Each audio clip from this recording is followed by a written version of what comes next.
안녕하십니까. 저는 서울과기대 명예교수인 주원정 교수입니다.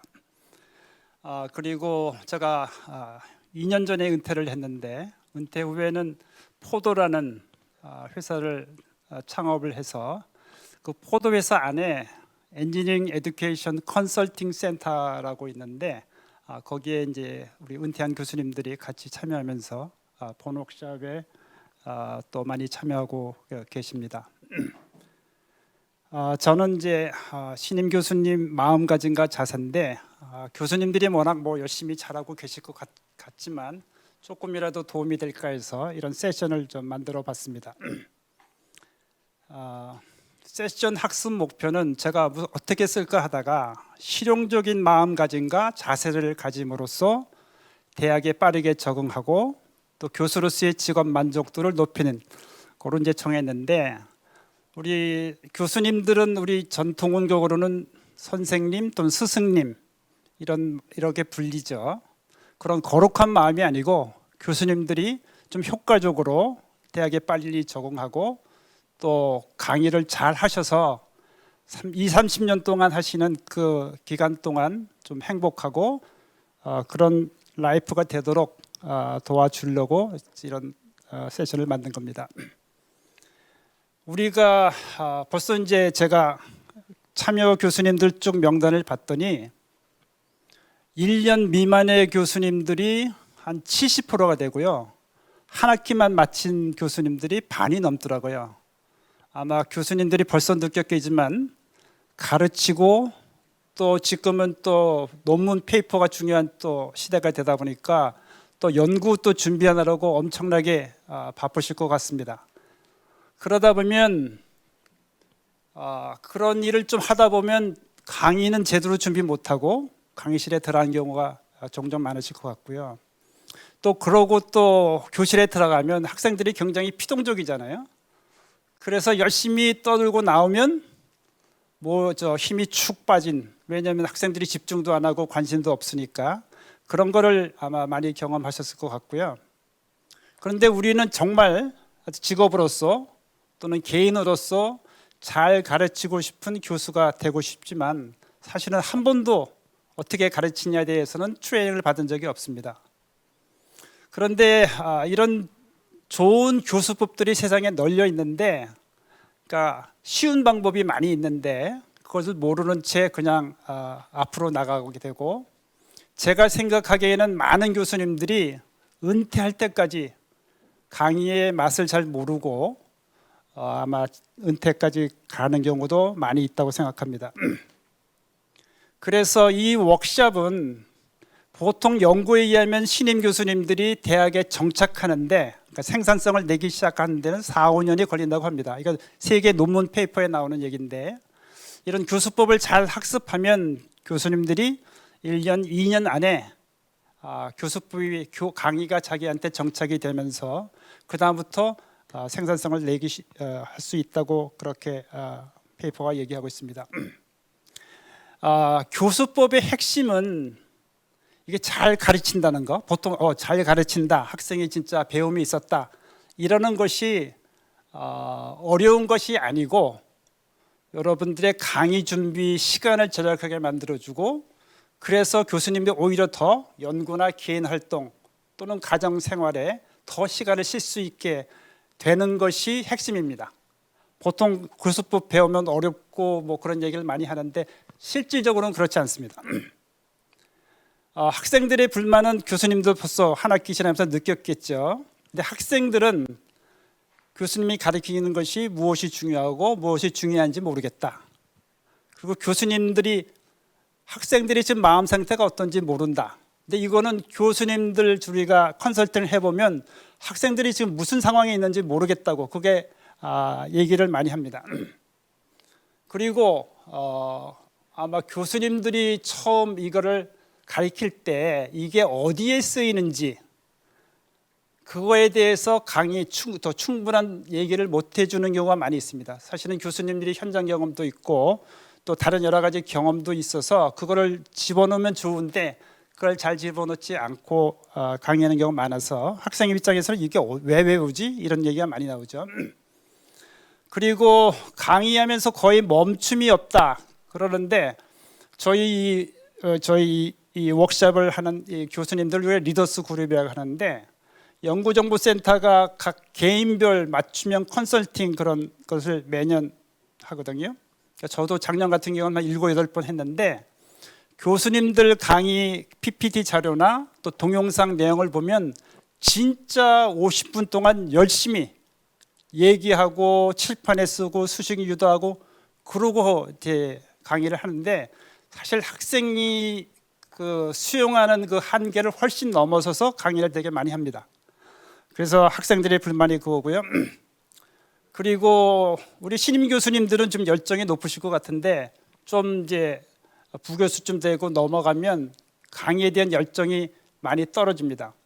떨어지는 이유 중에 하나는 아까 말씀드린 것처럼 학생들이 열심히 공부 안 하는 거에 대한 그 교수님들의 자괴감 이런 게 많아서 엘리베이터에서 이게 교수님들 만나보면 여러 사람이 정말 하기 싫다 이런 얘기 많이 하거든요. 우리끼리 얘기하는데 그게 강의에 그대로 나타나겠죠. 열정이 없는 것으로. 근데 이제 우리가 가르치는 학생은 여기 디지털 네이티브 그들의 무엇을 배우는가 그 23쪽에 나오는 글인데 학생들은 주입식 강의를 원하지 않다고 합니다.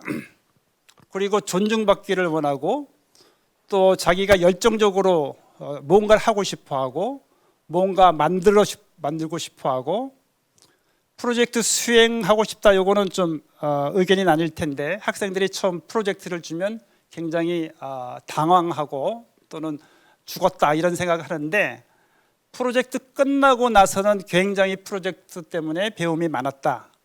그리고 친구들을 사귈 수가 있었다.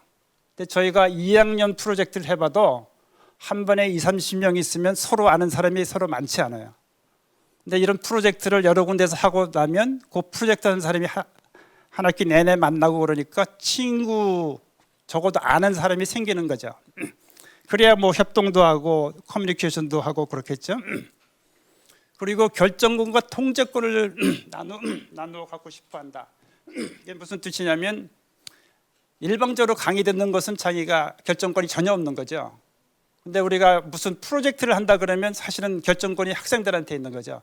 나중에 평가는 받겠지만.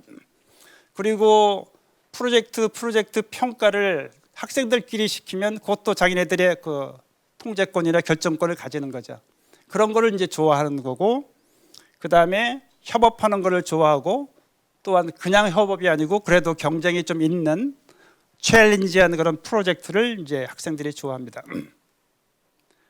여기 우리가 종종 이렇게 워크숍에서 보여드리는데 교수님들이 그 실수라는 가장 큰 티칭할 때 실수하는 가장 큰 것 중에 제가 3가지만 말씀드리면 제일 밑에 학생을 존중하지 않는 거. 교수님들이 수업이나 학생들하고 질의응답을 하나 개인적으로 할 때 학생을 존중해 주면 여러 가지 모로 이 그 학습 효과가 높아지겠지만 교수님 평가에도 굉장히 좋습니다. 학생을 존중해 주고 존댓말도 해주고 경청해 주고 이런 것들이 굉장히 중요하고요. 그 미스테이크 2번째는 교수님의 교육 목표, 학습 목표가 없이 그냥 가르치는 거. 나중에 이 다음 세션에서 말씀 많이 하실 겁니다. 그리고 8번째가 파워포인트 쇼라 그러는데 교수님이 강의 준비한다는 게 파워포인트 굉장히 열심히 만들잖아요. 그거 1시간 내내 돌리면서 강의하는 거. 학생들은 사실은 처음 한 10분 정도는 좀 귀담아 듣다가 거의 슬라이드 쇼를 지나갑니다. 그러니까 학생들의 머릿속에 말이 남아 있지 않다고 합니다. 그래서 이제 신임 교수의 마음가짐과 자세, 저는 대학원을 마치고 회사에서 7년 반 정도 있다가 미국에서 또 한 8년 있다가 40살에 교수가 됐어요. 그러니까 65세까지 25년을 제가 가르친 거죠. 가르치면서 지금 워크숍 하면서 느끼는 거는 교수님들이 앞으로도 연구, 교육, 개인 생활의 밸런스를 잘 맞추는 거, 지금 우리나라는 이상하게 뭐가 왜곡돼 가지고 논문을 뭐 1년에 뭐 5편, 6편 쓰라고 그러는데 이건 말도 안 되는 일이죠. 예? 하여튼 그런 상황 속에서도 교수님들이 교육을 효과적으로 잘하는 방법들을 찾아보고 또 시간들을 잘 쪼개서 자기 개인 생활, 가정 생활들을 하게 하는 게 중요하다. 그래야 교수님들이 은퇴할 때 나는 잘했다 이런 생각이 들 겁니다. 뭔가 하나가 희생이 되면 아마 그런 것이 충족되지 않을 것 같습니다. 또 하나는 가르친 양을 조절하는 거. 대개 보면 제가 아까 컨설팅 한다 그랬죠. 교수님들이 엄청 많은 걸 가르칩니다. 거의 뭐 1장에서 10장까지 그것도 세세하게 다 가르치고, 그러니까 엄청 스피드업 시키면서 가르치는데 그거를 많이 줄이라는 얘기예요. 왜냐하면 그렇게 가르쳐도 학생이 받아들이는 것은 아마 10% 20%밖에 안 됩니다. 그러니까 그 시간을 줄이고 오히려 핵심적인 거, 핵심적인 개념, 전공 기초 여기에 대해서 시간을 더 주고 학생한테 시간을 더 주는 거, 이게 굉장히 중요하고요. 그래서 이제 교수님 완벽주의, 멋있는 교수님 될 그거 포기하시고요. 그리고 만약에 이제 오후에부터 여러 가지 교수법을 배우실 텐데 그 교수법을 그대로 잘 듣고 그대로 하려 그러면 FM대로 하려 그러면 힘들 경우가 종종 부딪힙니다. 이럴 때는 그 중에서 100% 중에서 한 70%만 하고 그 다음에 한 80% 하고 이렇게 차근차근 욕심내지 말고 하시는 게 좋을 것 같습니다. 그래서 이런 새로운 교수법은 하시보면 그 교수법을 아마 하시면 교수님들이 클래스가 굉장히 다이나믹해지거든요. 학생들이 쉬는 시간에도 계속 서로 얘기하고 그렇게 되니까 그런 식의 교수법을 하시면서 지나다 보면 교수님도 수업에 또는 직업의 만족도가 올라갈 것입니다. 이제 예를 들면 1학년 정력학 강의인데요. 1학년 과목이 제일 힘듭니다. 애들이 고등학교 때까지 힘들게 들어와가지고 대학교는 놀라 그러고 또 군대도 가야 되고 또 남녀 같이 막 섞여 있으니까 그런 관계도 있고, 강의를 하면 이론 강의하면 애들이 정말 딴짓을 많이 하거든요. 그래서 이제 제가 고민하다가 뭔가 만드는 걸 해보자 해가지고 이제 발사나무 가지고 이제 프로젝트를 만드는 건데, 그건 또 학기 말에 후반부에 가서 하니까 그 전에는 학생들한테 이 세상에서 가장 아름다운 다리를 찾아보자 해가지고 발표를 시키고, 또 2, 3주 지난 다음에는 이 세상에서 가장 유명하게 부서진 다리에 대해서 조사시켜서 또 발표도 시키고, 그다음에 후반부에는 이제 100g짜리 발사나무 줘가지고 이제 학생들이 설계를 하는데, 그냥 설계해서 끝나는 게 아니고 이제 경진대회를 해가지고 어느 다리가 가장 튼튼한가, 여기 웨이트를 올리는데 올릴 때마다 뿌직 소리가 나거든요. 그러면 파손될 때가 맥시멈 거거든요. 그래서 그것도 굉장히 다이나믹하게 재미있게 진행할 수가 있습니다. 그래서 각 학년마다 스타일이 좀 다른데 어떤 때는 흥미를 더 주는 것도 있고 어떤 것은 또 배움이 더 많이 일어나는 것도, 이런 것을 조절하면서 교과목을 디자인하면 교수님도 학생도 만족도가 높아질 것입니다. 신임 교수의 마음가짐 계속한다 그러면 지식 전달보다 지금 역량 교육 굉장히 강조하잖아요. 요새 챗 GPT, GPT, 그 다음에 뭐 요새 이제 구글에서도 뭐가 나온다 그러고, 그래서 거기는 일반 기존의 지식을 다 얻을 수 있을 뿐더러 새로운 지식을 거기서 창출도 하고 있어가지고 학생들이 보고서 만들 수 막 이렇습니다. 그래서 역량이라는 건 뭐냐? 이 학생들의 역량을 키워주면 어떤 직업에 가서든지 어떤 상황에서도 거기서부터 도전적으로 그 일을 해낼 수 있는 그런 역량을 키워주는 거거든요. 역량에 대해서는 아마 나중에 얘기를 많이 할 것입니다. 그 다음에 가르치지 말고 질문하게 하는 거. 이제 교수님들이 잘 PPT를 만들면 학생들은 그냥 죽을 받아먹는 것 마찬가지예요. 씹을 수 있는 기회가 없거든요. 그래서 학생들이 스스로 할 수 있게 시키는 것이 중요합니다. 그리고 제가 이제 교수의 로드를 학생에게 전가한다고 이렇게 표현했는데, 교수가 할 일을 학생들에 넘겨주는 겁니다. 평가 같은 걸 교수님이 다 일일이 뭐 보고서 하지 말고 학생들끼리 서로 평가하게, 학생들끼리 서로 피드백 주고 질문 만들고 서로 하게 이렇게 해서 교수님들의 그 시간을 좀 절약할 수도 있고 노력도 절약할 수가 있습니다. 그다음에 어차피 전공이기 때문에 티칭이 없을 수 없습니다. 그러니까 티칭을 또 준비를 잘해야 되지만 많은 경우는 코칭하려면 학생들이 뭔가를 하는 거죠. 프로젝트를. 그랬을 때 옆에서 코칭하면서 그 프로젝트가 잘 이루어지게 가이드를 해주는 겁니다. 그 다음에 요약과 피드백이 굉장히 중요한데 예를 들면 교수님들이 뭐 매주마다 숙제 내주는 사람도 있고 뭐 2, 3주마다 챕터 끝나면 내주는 사람도 있는데 그게 한 학기 쌓이면 굉장히 양이 많잖아요. 그러니까 한 번에 뭐 3, 40명이면 굉장히 많은데